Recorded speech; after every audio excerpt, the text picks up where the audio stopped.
இன்னைக்கு நான் கூட்டப்பன மீனவர் சங்கத்துல மீன்களை எப்படி கடற்கரையில இருந்து மீனவர் சங்கத்துக்கு கொண்டு வராங்கன்னு தான் பார்க்க போறோம். ஃபைபர்ல இருந்து மீனவ அண்ணமார்கள் மீன்களை கொண்டு வர அழகே தண்ணி அழகுதாங்க. இன்னைக்கு பொறுத்த மட்டும் இங்க நிறைய மீன் வந்திருந்துச்சு.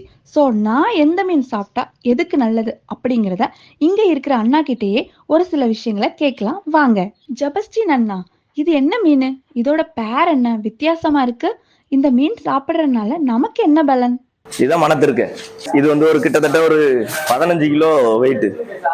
இந்த பகுதியை மட்டும் இந்த தோலை உரிச்சு இதை மருத்துவத்துக்கு பயன்படுத்துவாங்க. சரியா? இது வந்து திருக்கையினுடைய பெனிஃபிட் என்னதுன்னா, குறுக்கு வலி, ரெண்டாவது குடல் புண்ணு, இந்த ரெண்டுக்கும் வந்து இது மருத்துவத்துக்கு உதவும். இதை சாப்பிட்டா ஒரு 3 நாள் 2 நாள் தொடர்ந்து சாப்பிட்டாலே நிறைய வித்தியாசத்தை பார்க்க முடியும். இது என்ன மீன் அண்ணா? குட்டி குட்டியா இருக்கு. இந்த மீன் சாப்பிடுறதுனால நமக்கு என்ன பலன்? இதுல வந்து இதான் நாங்க பூச்சி மீன் சொல்லுவோம், நெய்க்காரல் அப்படி சொல்லுவாங்க. இது வந்து குழந்தை பிறந்தவங்களுக்கு அதிகமா பால் குழந்தைக்கு கொடுக்கறதுக்காக இது பால் ஊறும் அப்படி சொல்லுவாங்க. இது வந்து நெய்க்காரல் இல்லைன்னா பூச்சி மீன் சொல்லுவாங்க. குழந்தைங்க சாப்பிடுற மாதிரி மீன் இருக்கா? சொல்லுங்க.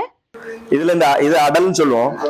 இது வந்து சின்ன பிள்ளைங்களுக்கு கொடுக்கலாம். அடல் இதுக்கு பேரு.